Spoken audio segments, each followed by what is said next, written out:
이 시간은 잠언을 살펴보도록 하겠습니다. 잠언은 다윗의 아들 이스라엘 왕 솔로몬의 잠언이라고 시작됩니다.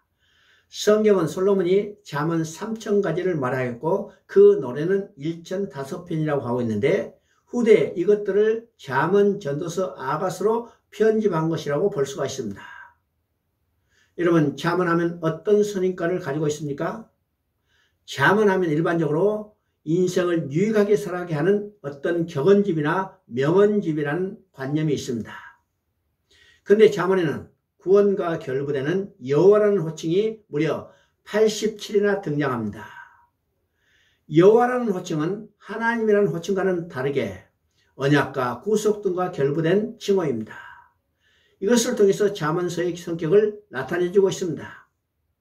그리고 잠언서에는 여호와를 경외하는 말이 19번이나 나타납니다. 그래서 잠언서의 구조는 1장 7절에서 여호와를 경외하는 것이 지식의 근본이라고 시작해서 19장 23절에서 여호와를 경외하는 것은 사람으로 생명에 이르게 하는 것이라고 말씀하고 31장 30절에서 고운 것도 거짓되고 아름다운 것도 헛되나 오직 여호와를 경외하는 여자는 칭찬받을 것이라고 끝마치고 있는 구조입니다. 여호와를 경외하는 것이 왜 지식의 근본이 될까요? 그 이유는 여호와를 경외할 때 사단을 이길 수 있습니다. 여호와를 경외할 때 세상을 이길 수 있고 여호와를 경외할 때 우리는 죄악을 이길 수 있습니다. 그리고 여호와를 경외할 때 우리는 자기 자신을 이길 수 있기 때문입니다. 잠언은 크게 두 부분으로 나눌 수 있는데 1장부터 9장까지는 원론이라고 말할 수 있습니다. 그리고 10장부터 31장과는 이 원론을 구체적으로 우리 삶 가운데 적용해 나가는 상론이라고 말할 수 있습니다. 1장부터 9장까지 원론에서 반복되는 나오는 단어가 있는데 첫째는 지혜란 말입니다. 이 지혜란 말이 31번이나 등장합니다. 둘째는 내 아들이란 말입니다. 이 내 아들이 26번 나오고 그리고 세 번째는 음녀란 말입니다. 이 음녀란 말이 12번이나 등장합니다. 그리고 반복해서 나오는 동사가 있는데 그 동사는 부르다, 초청하다는 말입니다. 그래서 이 원론의 구도를 보면 내 아들을 가운데 두고 한쪽에는 지혜가 있고 다른 한쪽에는 음녀가 서 있는 구도입니다. 가운데 있는 이 아들을 누구의 소유로 만들 것인가? 자기 소유로 만들기 위해서 초청하고 있는 구도입니다. 이때 가운데 있는 아들이 누구의 초청에 응하느냐에 따라서 생명과 사망 길로 갈라지게 된다는 것입니다. 이 구도는 이미 에덴에서부터 있었습니다. 에덴에서 아담을 가운데 두고 한편은 하나님이 계셨고 다른 한편은 사단이 유혹하고 있었습니다. 그런데 아담은 사단의 유혹에 넘어진 것입니다. 이런 구도는 지금도 순간순간 매일같이 일어나는 구도입니다. 그러므로 잠언이 말하는 지혜는 철학적 지혜가 아니라는 것입니다. 잠언서 8장 22절을 보면 여호와께서 그 조화의 시작 곧 태초에 일하시기 전에 나를 가지셨으며 만세 전부터 태초부터 땅이 생기기 전부터 내가 세움을 받았나니라고 지혜의 선전성을 말하고 있습니다.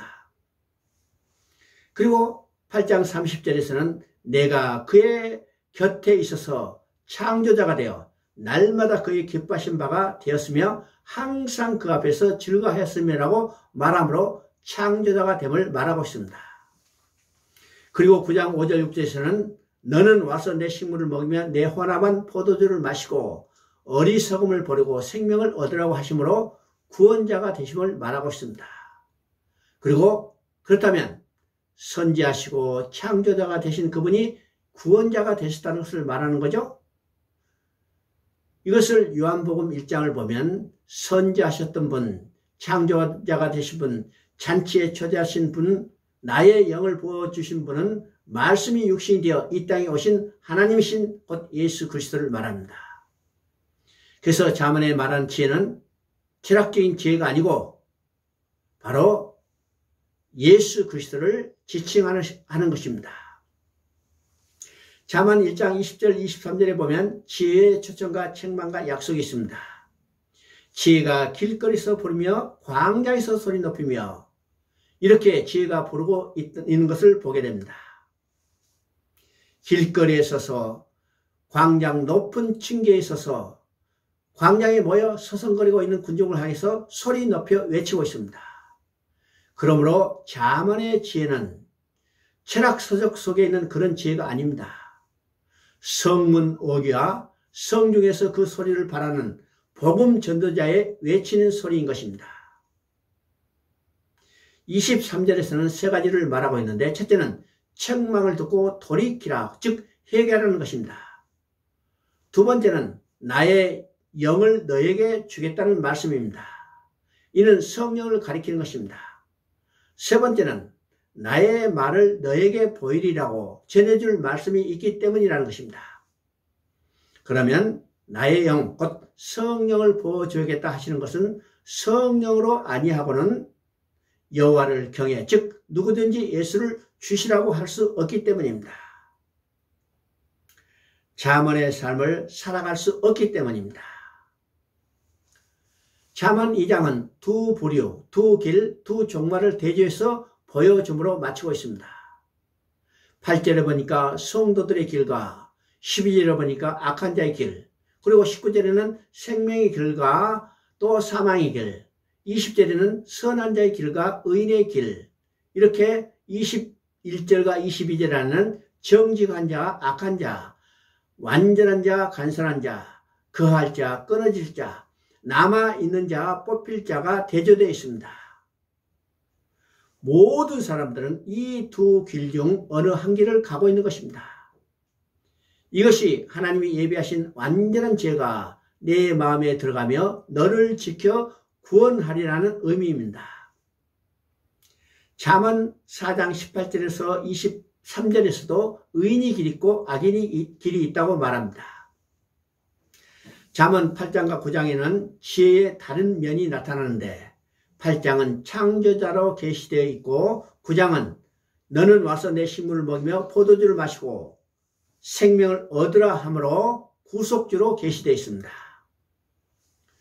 주님은 만물을 말씀으로 창조하신 창조자시고 말씀이 육신이 되어 대속대민이 제물이 되어주신 구속주이십니다. 이것이 지혜의 초청인 것입니다. 잠언 10장부터는 상론인데 이는 해설을 해야만 알 수 있는 그런 내용들이 아닙니다. 또한 몰라서 실천 못하는 그런 내용들도 아닙니다. 이것은 우리가 어려서부터 배웠다는 그런 내용들입니다. 근데 왜 실천하지 못하고 있는 것일까요?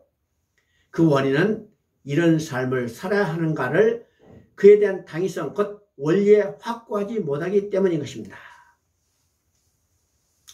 잠언서 31장에는 현수간 부인으로 끝을 맺고 있습니다. 하나님께서 혼자 사는 것이 좋지 아니하니 라는 말씀을 통해서 첫사람 아담에게 배필을 주어주신 것 같이 마지막 아담이신 그리스도에게 우리들을 돕는 배필, 곧 현수한 신부로 지어주셨음을 우리가 명심해야 합니다. 이렇게 구속사의 관점에서 볼 때 잠언에도 여자의 후손과 뱀의 후손 두 줄기가 흐르고 있음을 보게 됩니다. 이 진리는 에덴에서부터 시작해서 세상 종말까지 이를 것입니다. 계시록 19장 2절에 보면 그의 심판은 참되고 어려우신지라 음행으로 땅을 더럽게 한 한 금녀를 심판하사 자기 종들의 피를 그의 손에 갚으셨다고 말씀합니다. 그러므로 음녀가 심판받느니 올 것을 말씀하고 있는 것입니다. 잠언서에서도 지혜를 통해서 그리스도를 만나게 되고 음녀를 통해서 사단의 실체를 보게 되고 아들을 통해서 내 자신의 정체성을 깨닫게 되고 충성된 사자를 통해서 증인된 사명을 각성하게 되는 것입니다.